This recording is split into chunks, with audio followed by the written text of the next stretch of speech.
महादेव मंडल जी PDS limited के बारे में जानना चाहते हैं कि क्या यह खरीदने लायक शेयर है, और अगर खरीदने लायक है तो किस भाव पर खरीदना अच्छा रहेगा।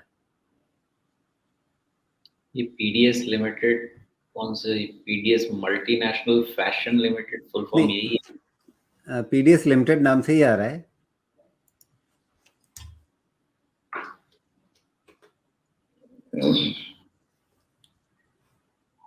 हाँ, ये पीडीएस मल्टीनेशनल फैशंस आप देख सकते हैं।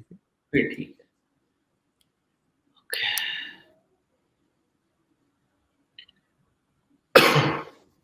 नहीं, बहुत ही कॉन्वोल्यूटेड स्ट्रक्चर है, बहुत क्लैरिटी नहीं मिलेगी यहाँ पे महादेव जी। एक चीज यही कर सकते हैं कि इसमें कुछ फिलहाल स्ट्रक्चर वाइज बहुत नेगेटिव नहीं दिख रहा, तो आपने किस तरीके से बाइंग करना है वो आपका डिसीजन होना चाहिए, बिकॉज इसमें एक बहुत अच्छा long term, very long term consolidation चल रहा है, वेरी लॉन्ग टर्म कंसोलिडेशन। और जब तक आपको ये 290 के नीचे अब फिर से क्लोज नहीं दे दे, इसमें बहुत चिंता की बात नहीं है, लेकिन वो क्लोज दे दे तो 100% चिंता की बात रहेगी। वो आपका कट ऑफ है, बाकी इसका एक्यूमुलेशन ओके है, बिकॉज 318 पे क्लोज है। 10% 30 रुपीज 290 बहुत ज़्यादा दूर नहीं है, ओके है, लेकिन इसमें लॉट ऑफ पेशेंस चाहिए। ये बहुत ही ज़्यादा न इसमें ब्रेकडाउन है ना ब्रेकआउट है, एक बहुत लंबे समय का रन हो चुका है, उसके बाद ये कंसोलिडेट कर रहा है। तो बहुत केयरफुल रहिएगा, ऐसे कंसोलिडेशन से ब्रेकआउट या ब्रेकडाउन जो भी होगा वो होगा थोड़ा डेंजरस। तो 290 आपके लिए मेरे पास अभी के हिसाब से मार्कर है, बाद में चेंज हुआ तो अलग बात है। उसके नीचे क्लोज नहीं होता है तो ऐसे ही कंसोलिडेट करेगा, depending upon companies performance movement होगी। इस चीज़ का ध्यान रखिएगा, बहुत ज़रूरी है ऐसे स्टॉक्स के लिए कि अपना वैल्यूएशन कंफर्ट इसमें बना रहे, ये प्रॉफिट अक्रू करता रहे। एज लॉन्ग एज ये करता रहेगा ठीक ठाक है, 290 की समझ लीजिए।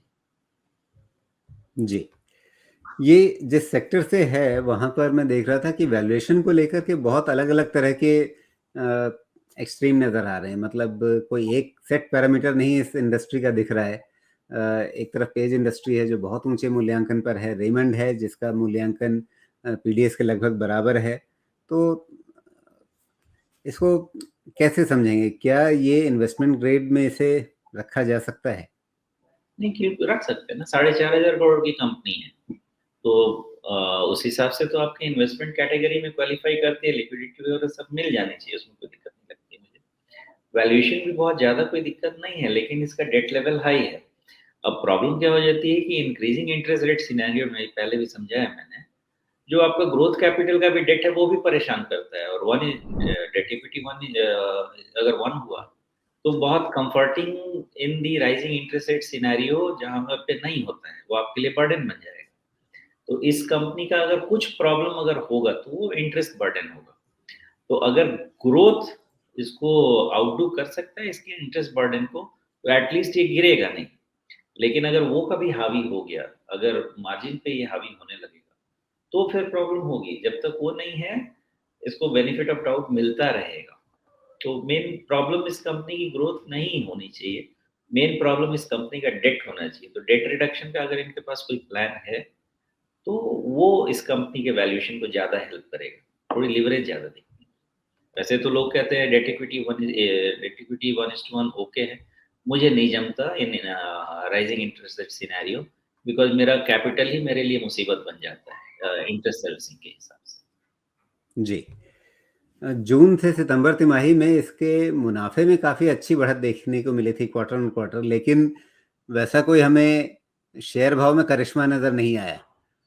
क्या देखिए मैं, ये एक लंबे कंसोलिडेशन के बाद अ, भी अगर मूल्यांकन के लिहाज से बहुत कोई महँगा शेयर नहीं है अपने पेयर्स के मुकाबले, तो क्या ये कहा जा सकता है कि इसमें गिरावट का जोखिम कम है और कंसोलिडेशन के बाद जब भी ये आगे कोई चाल पकड़ेगा तो वो चाल शायद ऊपर की ही होगी?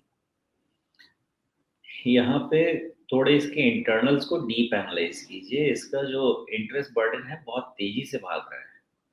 आप इसका quarter on quarter interest payment देखिए, हर क्वार्टर में 5, 11, 9, 14 ये चीज़ को कंट्रोल करना ज़रूरी है।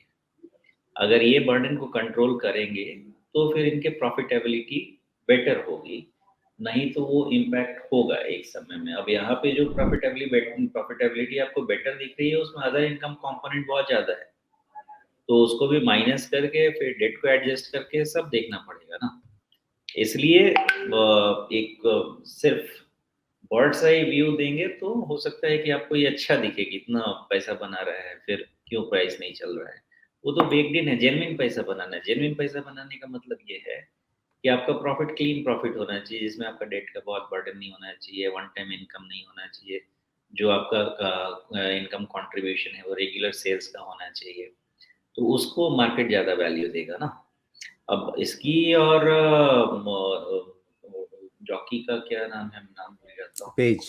पेज इंडस्ट्री, उसका कोई कंपैरिज़न ही नहीं है। उसका मार्केट कैप और इसका मार्केट कैप हम कंपेयर ही नहीं कर सकते, तो वैल्यूएशन कहाँ से कंपेयर करेंगे? उनकी ब्रांड इक्विटी और इनकी ब्रांड इक्विटी बिल्कुल अलग है।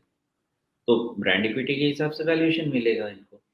तो उस हिसाब से मैं कह रहा हूँ कि ग्रोथ है, ग्रोथ में खराबी नहीं है। लेकिन इसको मेंटेन करना पड़ेगा और इनको डेट लेवल कम करना पड़ेगा, फिर ये मार्केट फैंसी होगी इसकी। जी। तो ये सारी बातें आपके सामने हैं महादेव जी, अब उसके हिसाब से आप तय कीजिए कि आप इसे खरीदने लायक श्रेणी में रखना चाहते हैं या नहीं रखना चाहते हैं, अपने पोर्टफोलियो का हिस्सा बनाना चाहते हैं या नहीं। फिलहाल एक कंसोलिडेशन के अंदर है और उसके लिए लेवल्स सोमेश जी ने बताए, उनका ध्यान रखिए।